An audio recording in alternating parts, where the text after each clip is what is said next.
बचपन में ही Ludwig Beethoven बड़ों से भी कहीं ज्यादा बेहतर गिटार बजा लेता था। उसका पिता एक शराबी था। वह अपने लड़के के जरिए ज्यादा से ज्यादा पैसा कमाना चाहता था, पर बीथोवन की माँ उसको सहयोग दे रही थी। जब बीथोवन 17 साल का ही था तो उसकी माँ उसके 2 छोटे भाइयों को छोड़कर चल बसी, जिसकी देखभाल का जिम्मा बीथोवन पर ही था। युवक बीथोवन जल्दी ही एक महान संगीतकार के रूप में पहचाना जाने लगा, पर दुर्भाग्यवश जब वह अभी 28 साल का ही था उसे कानों से सुनाई देना बंद हो गया। वह बहरा हो गया था। एक संगीतकार के लिए बहरेपन से अधिक दुख की बात और क्या हो सकती है।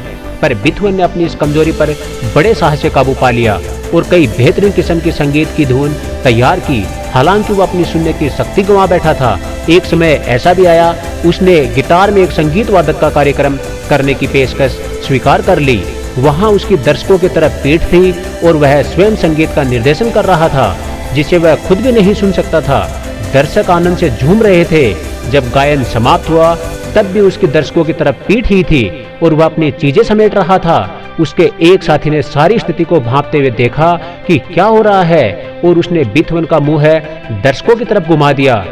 तब जाकर बीथोवन ने देखा कि दर्शक उसके सम्मान में तालियां बजा रहे हैं। जब दर्शकों की भीड़ ने देखा कि बीथोवन न तो अपनी ही बनाई धुनें सुन सकता है और न ही अपनी तारीफ में बजाई गई तालियां सुन सकता है, उसके इस प्रशंसनीय साहस को देखकर दर्शकों की आंखों में आंसू भर आए। विपरीत स्थितियों पर भी काबू पाकर बीथोवन ने अद्भुत अंदरूनी शक्ति का प्रदर्शन किया।